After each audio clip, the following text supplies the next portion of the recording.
Halo, kami dari kelompok 6 akan menjelaskan materi tentang 4 tahapan respirasi aerob. Tujuan kami membuat video ini yaitu untuk memenuhi ujian tengah semester dari mata kuliah Fisiologi Tumbuhan yang diasuh oleh Ibu Gertrudis Wilhelmina Nau, SPDM SD.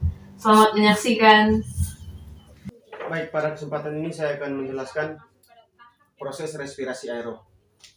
Proses respirasi aerob adalah proses penguraian senyawa organik dengan menggunakan oksigen bebas. Pada proses respirasi aerob ini terdapat 4 tahap. Tahap yang pertama yaitu tahap glikolisis, yang kedua dekarboksidasi oksidatif, yang ketiga yaitu siklus Krebs, yang keempat transport elektron. Yang pertama yaitu glikolisis. Pada kesempatan ini saya akan menjelaskan tahap yang pertama yaitu tahap glikolisis. Mari kita kembali pada gambar yang ada di sini. Di sini terdapat 6 senyawa atom karbon dengan glukosa 6 fosfat. Glukosa 6C ini nantinya akan diubah menjadi glukosa 6 fosfat. Caranya yaitu dengan mengubah ATP menjadi ADP. Kemudian yang berikutnya yaitu fruktosa 6 fosfat yang akan diubah menjadi fruktosa 1,6 bifosfat. Caranya sama, yaitu dengan cara mengubah ATP menjadi ATP. Kita kembali ke awal dulu. Senyawa yang memiliki 6 atom karbon ini nantinya akan diubah menjadi senyawa yang hanya memiliki 3 atom karbon. Kemudian pada proses yang selanjutnya yaitu mengubah fruktosa bifosfat menjadi fosfogliseraldehid. Caranya sama, yaitu mengubah ATP menjadi ADP. Proses yang berikutnya akan dijelaskan oleh teman kelompok saya, yaitu Saudari Bergita. Baik, saya akan melanjutkan penjelasan tahapan glikolisis. Molekul PgAl diubah menjadi senyawa 1,3 bifosfogliserat dengan cara mengikat Pi atau fosfat organik. Setiap satu molekul PgAl menghasilkan 1 NADH. 1,3 bifosfogliserat diubah menjadi 3 fosfodifisorat. Pada reaksi ini dihasilkan ATP sebagai sumber energi. 3 fosfodifisorat diubah menjadi 2 fosfodifisorat. 2 fosfodifisorat diubah menjadi senyawa fosfoenol pirufat atau PEP. Fosfoenol pirufat diubah menjadi asam pirufat disertai pembentukan ATP. ATP adenosin trifosfat merupakan sumber energi, nantinya digunakan untuk transfer aktif menuju mitokondria. Untuk 2 molekul NADH yang dihasilkan akan ditransfer ke tahap transfer elektron, sehingga hasil akhir dari glikolisis adalah glukosa ditambah 2 TAP diubah menjadi 2 atom pirufat ditambah 2 NADH ditambah 2 ATP. Baik, saya akan masuk pada tahap yang kedua, yaitu tahap dekarboksilasi oksidatif. Dekarboksilasi oksidatif yaitu reaksi yang mengubah asam pirufat yang beratom 3 menjadi senyawa baru yang beratom 2C. Tempat terjadinya dekarboksilasi oksidatif ada di mitokondria yang terdapat pada membran luar, membran dalam atau teristal berlipat-lipat. Matris yang terjadi di tempat dekarboksilasi oksidatif itu ada 2 proses. Ada dua proses dasar dari dekarboksilasi oksidatif adalah dua asam pirofat yang dihasilkan dari proses glikolisis. Asam pirofat yang dihasilkan dari proses glikolisis itu mengubah pembentukan enzim, yaitu koenzim A dan NAD menjadi NADH. CO2 yang dihasilkan pada tahap dekarboksilasi oksidatif itu berasal dari gugus karboksil asam pirofat. Jadi, pada tahap dekarboksilasi oksidatif itu, asam pirofat akan melepaskan gugus karboksilat sehingga terbentuk CO2. Jadi, hasil akhir dari dekarboksilasi oksidatif dari tahap dekarboksilasi oksidatif itu adalah 2 asetil koenzim A, 2 CO2, 2 NADH. Baik, selanjutnya saya akan menjelaskan siklus Krebs. Siklus Krebs merupakan tahap yang ketiga dalam respirasi aerob dan merupakan lanjutan dari tahap dekarboksilasi oksidatif. Siklus ini terjadi di matriks mitokondria. Siklus Krebs ditemukan oleh ilmuwan asal Jerman yang bernama Hans Krebs. Siklus ini disebut juga dengan siklus asam sitrat. Kenapa disebut dengan siklus asam sitrat? Karena senyawa yang pertama terbentuk dalam tahap ini yaitu asam sitrat. Siklus Krebs memiliki 8 tahapan. Tahap yang pertama yaitu asetil koenzim A yang memiliki 2 atom C akan berkondensasi bersama oksaloasetat yang memiliki 4 atom C sehingga keduanya saling berikatan membentuk 6 atom C yaitu asam sitrat. Pada tahap ini koenzim A akan dilepaskan sehingga sitrat tidak memiliki koenzim A. Enzim yang berperan mengkatalis asetil koenzim A menjadi sitrat yaitu sitrat sintase. Berikutnya tahap yang kedua, sitrat akan diubah menjadi isositrat yang juga memiliki 6 atom C. Pada reaksi ini yang terjadi adalah isomerisasi, yaitu pengubahan dari satu senyawa menjadi senyawa lain namun sama-sama memiliki rumus senyawa yang sama. Pada tahap ini terjadi 2 reaksi, yaitu reaksi yang pertama terjadi pelepasan atau dehidrasi molekul H2O dan reaksi yang kedua yaitu terjadi penambahan atau hidrasi molekul H2O. Dan enzim yang berperan mengkatalis sitrat menjadi isositrat yaitu akonitase. Berikutnya, tahap yang ketiga, isositrat yang memiliki 6 atom C akan diubah menjadi alfa ketoglutarat yang memiliki 5 atom C. Pada tahap ini terjadi pelepasan 1 elektron dan kemudian elektron yang dilepaskan ini akan ditangkap oleh NAD membentuk NADH. Pada tahap ini pula terjadi dekarboksilasi atau pengurangan atom karbon sebanyak 1 sehingga membentuk CO2 atau karbon dioksida. Enzim yang berperan mengkatalis isositrat menjadi alfa ketoglutarat yaitu isositrat dehidrogenase. Selanjutnya, tahap yang keempat, alfa ketoglutarat yang memiliki 5 atom C akan diubah menjadi suksinil koenzim A. Pada tahap ini juga terjadi dekarboksilasi sehingga membentuk CO2 atau karbon dioksida.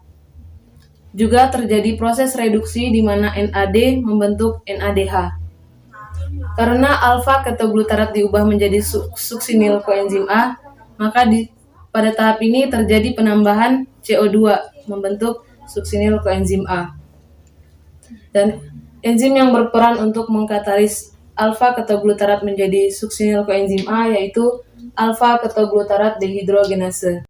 Selanjutnya tahap yang kelima, suksinil koenzim A yang memiliki 4 atom C akan diubah menjadi suksinat yang juga memiliki 4 atom C.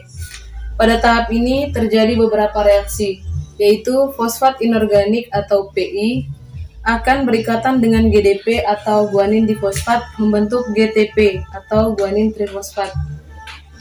Namun pada beberapa sel, fosfat inorganik yang telah membentuk GTP ini akan ditransfer lagi sehingga membentuk ATP atau adenosine trifosfat. Baik GTP maupun ATP keduanya memiliki energi yang setara. Dan enzim yang berperan mengkatalis suksinil koenzim A menjadi suksinat yaitu suksinil koenzim A sintase. Selanjutnya tahap yang keenam, suksinat yang memiliki 4 atom C akan diubah menjadi fumarat yang juga memiliki 4 atom C. Pada tahap ini terjadi pelepasan elektron yang kemudian elektron ini ditangkap oleh FAD membentuk FADH 2 kali. Enzim yang berperan mengkatalis suksinat menjadi fumarat yaitu suksinat dehidrogenase. Selanjutnya tahap yang ketujuh, fumarat akan diubah menjadi malat yang juga memiliki 4 atom C.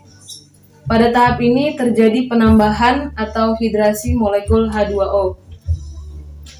Enzim yang berperan mengkatalis fumarat menjadi malat yaitu fumarat dehidrogenase.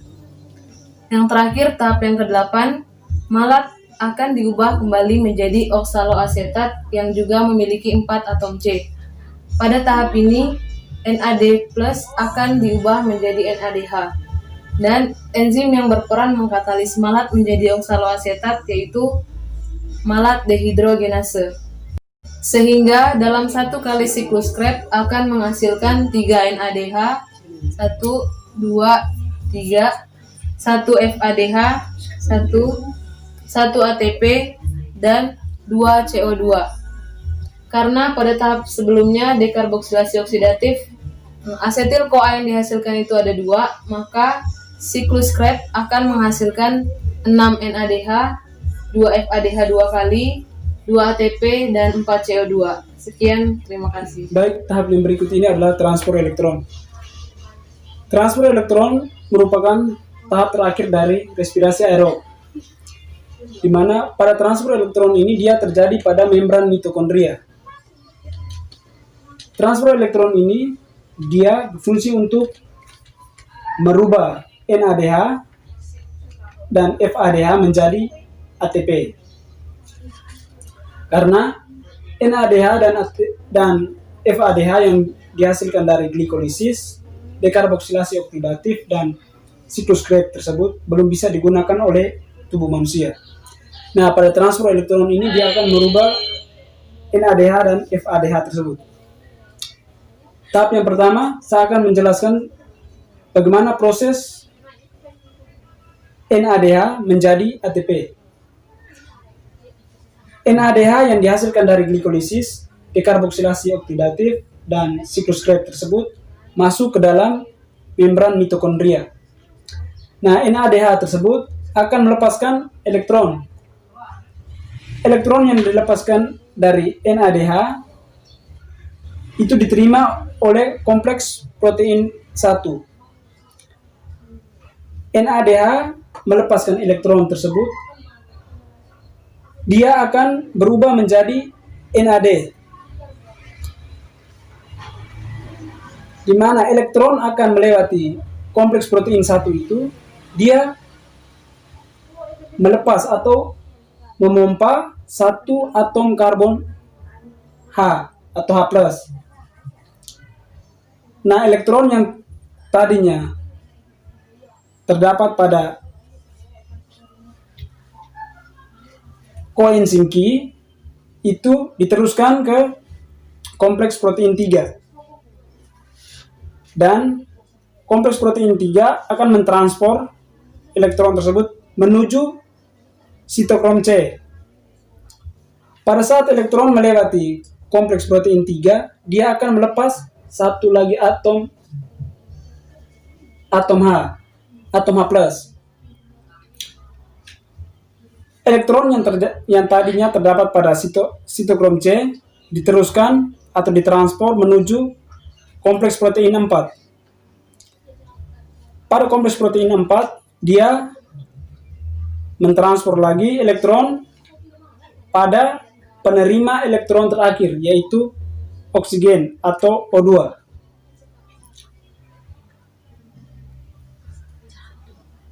Nah, kita kembali lagi ke atom H.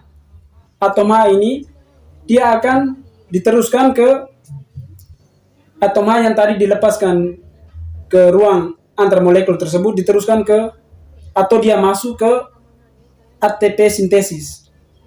Nah, pada ATP sintesis ini dia akan merubah atom H menjadi ATP, di mana setiap kali satu atom H masuk ke ATP sintesis akan membentuk satu ATP.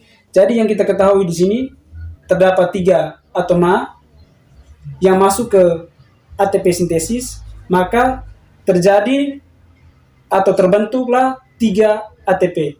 Ya, baik. Yang berikutnya adalah FADH2. FADH2 merupakan singkatan dari flanin adenin dinukleotida yang merupakan salah satu bentuk energi, namun berupa energi yang belum bisa digunakan oleh tubuh. FADH2 merupakan kofaktor redoks yang dibentuk selama siklus Krebs dan digunakan untuk bagian terakhir yaitu transport elektron. Nah, FADH2 pertama diuraikan menjadi FADH+, namun elektron yang masuk di kompleks protein 2 menuju ke koenzim Q dan menuju ke kompleks protein 3. Nah, pada kompleks protein 3, elektron melepaskan satu ion hidrogen lalu menuju ke sitokrom C. Nah, dari sitokrom C, elektron terus masuk ke kompleks protein 4 dan juga pada kompleks protein 4 melepaskan satu ion hidrogen dan menuju ke yang terakhir yaitu ATP sintase. Pada ATP sintase, ADP diubah menjadi ATP. Hidrogen yang dilepaskan oleh elektron tersebut ada 2, yang dimana ion tersebut diikat oleh oksigen dan menghasilkan H2O. Nah, sehingga satu FADH memiliki 2 ATP yang berikatan. Nah, pada satu FADH menghasilkan 2 ATP. Nah, jika pada siklus Krebs dihasilkan 2 FADH sehingga menghasilkan 4 ATP. Nah, pada yang sebelumnya sudah dijelaskan kalau NADH menghasilkan 30 ATP sehingga pada transport elektron menghasilkan 34 ATP. Terima kasih. Terima kasih. Terima kasih. Terima kasih. Terima kasih. Terima kasih.